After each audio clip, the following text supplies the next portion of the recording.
कृष्ण भगवान के सर्वोच्च व्यक्तित्व हैं। कृष्ण सभी सुखों के स्रोत हैं और वे सभी कारणों के प्रमुख कारण हैं। कृष्ण हर उस चीज के स्वामी हैं जो चलती है और नहीं चलती है।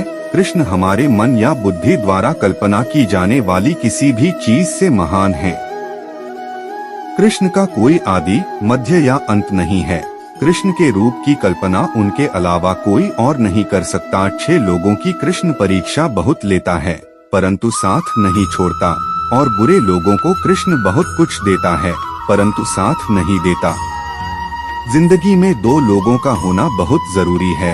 एक कृष्ण जो ना लड़े फिर भी जीत पक्की कर दे, दूसरा कर्ण जो हार सामने हो फिर भी साथ ना छोड़े। तू करता वही है जो तू चाहता है, होता वही है जो मैं चाहता हूँ। तू वही कर जो मैं चाहता हूँ, फिर होगा वही जो तू चाहता है। रो पड़े कृष्णा ने कहा, मैंने तो सबकी सुनता हूँ पर मेरा कौन सुनता है। इंसान गलत कार्य करते समय बाएं दाएं, आगे पीछे चारों तरफ देखता है, बस ऊपर देखना भूल जाता है।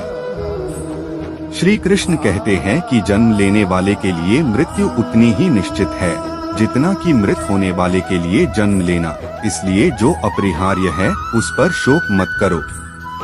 भरोसा अगर खुद पर रखो तो ताकत बन जाती है और दूसरों पर रखो तो कमजोरी बन जाती है। आप कब सही थे इसे कोई याद नहीं रखता है, लेकिन तुम कब गलत थे इसे सब लोग याद रखते हैं।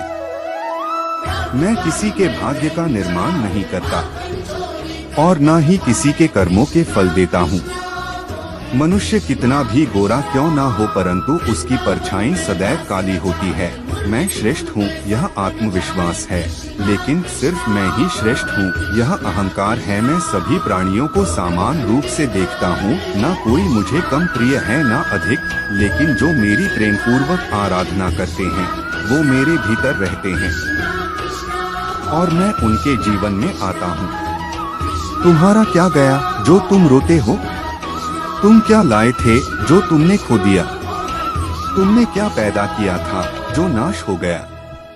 न तुम कुछ लेकर आए, जो लिया यही से लिया, जो दिया यही पर दिया, जो लिया इसी ईश्वर से लिया, जो दिया इसी को दिया। यदि आप किसी के साथ मित्रता नहीं कर सकते हैं तो उसके साथ शत्रुता भी नहीं करना चाहिए। राधा ने श्री कृष्ण से पूछा, प्यार का असली मतलब क्या होता है? श्री कृष्णा ने हंसकर कहा, जहाँ मतलब होता है वहाँ प्यार ही कहाँ होता है। मेरे भी कई जन्म हो चुके हैं, तुम्हारे भी कई जन्म हो चुके हैं, ना तो यह मेरा आखिरी जन्म है और ना यह तुम्हारा आखिरी जन्म है। प्रेम एक ऐसा अनुभव है जो मनुष्य को कभी परास्त नहीं होने देता, और घृणा एक ऐसा अनुभव है जो मनुष्य को कभी जीतने नहीं देता। श्री कृष्ण जी कहते हैं, जिस व्यक्ति को आपकी कद्र नहीं, उसके साथ खड़े रहने से अच्छा है आप अकेले रहे। परिवर्तन इस संसार का नियम है। कल जो किसी और का था आज वो तुम्हारा है एवं कल वो किसी और का होगा। प्यार और तकदीर कभी साथ नहीं चलते, क्योंकि जो तकदीर में होते हैं उनसे कभी प्यार नहीं होता, और जिससे हमें प्यार हो जाता है वह तकदीर में नहीं होता।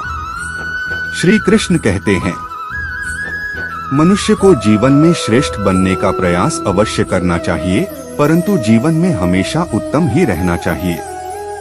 हर कीमती चीज को उठाने के लिए झुकना ही पड़ता है। माँ और पिता का आशीर्वाद भी इनमें से एक है। अगर व्यक्ति शिक्षा से पहले संस्कार, व्यापार से पहले व्यवहार और भगवान से पहले माता पिता को पहचान ले तो जिंदगी में कभी कोई कठिनाई नहीं आएगी। स्वार्थ से रिश्ते बनाने की कितनी भी कोशिश करें वो कभी नहीं बनते हैं, और प्रेम से बने रिश्तों को कितना भी तोड़ने की कोशिश करें वो कभी नहीं टूटते। हर किसी के अंदर अपनी ताकत और अपनी कमजोरी होती है। मछली जंगल में नहीं दौड़ सकती और शेर पानी में राजा नहीं बन सकता, इसलिए अहमियत सभी को देनी चाहिए। श्री कृष्ण कहते हैं, एक बार माफ करके अच्छे बन जाओ, पर दोबारा उसी इंसान पर भरोसा करके बेवकूफ कभी न बनो। हद से ज्यादा सीधा साधा होना भी ठीक नहीं, क्योंकि जंगल में सबसे पहले सीधे पेड़ों को काटा जाता है।